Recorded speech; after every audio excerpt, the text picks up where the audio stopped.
Developing tonight, new attempts to demonize the Supreme Court's decision in Hobby Lobby, a case which upheld some corporations' religious rights to not provide coverage for 4 out of 20 forms of birth control.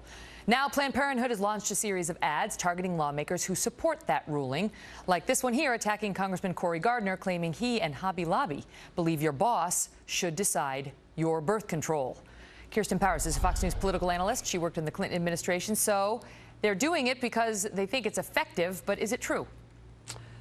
I think this one goes right up to the line. It's one of those things where it's maybe not technically true, because what Hobby Lobby really said was that you would have to, it was up to your employer which of 4 contraceptives you would have to pay for. So it's not necessarily preventing you, theoretically. You can still get 16. Hobby Lobby's still paying for 16 of your birth control forms, but not those 4.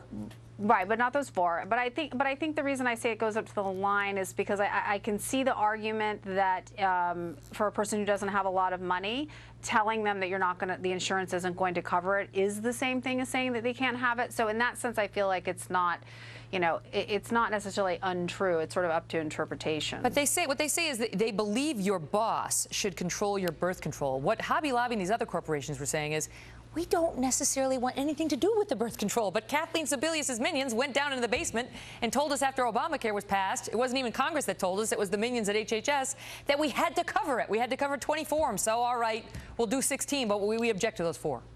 Right.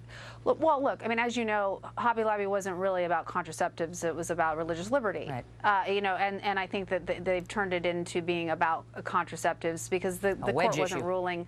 Yeah, the court wasn't ruling on contraception. It was ruling on when there's a tension between the government and, you know, and a corporation in this case, and the personal views of the people who had that corporation, who gets to make the decision, and they ruled that it gets to be the conscience of the business owner. So the result of this, you know, them ruling in that way is that, you know, there are women at Hobby Lobby who will not have certain, you know, contraceptives covered. Mm-hmm.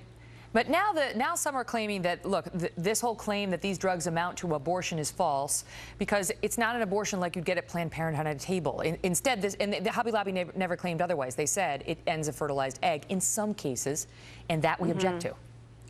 Well, I think there's disagreement on this. I think, you know, there are even some evangelical bioethicists who have said that they don't think that these are abortifacients. They don't think it can be compared to abortion. And so I think there's legitimate disagreement on Planned Parenthood abortion. But the FDA labels, which I can put them on the board. We went through this last night. The FDA. This is from the brief that the government submitted in the Hobby Lobby case, says that these drugs work by preventing implantation of a fertilized egg in the uterus. And they go on and on. Plan B, Ella, all of them. But doesn't birth control do that also? No, most forms of birth control prevent the... Let me explain something. Let me take you back to human sexuality. 10th grade, Kirsten. The egg and the sperm need to unite in a beautiful union. And some birth control cuts off the egg and some cuts off the sperm, but once they've united... TMI, Megyn.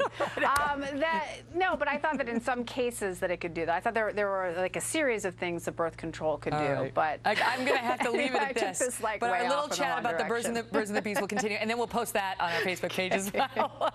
Thank you. We'll be right back.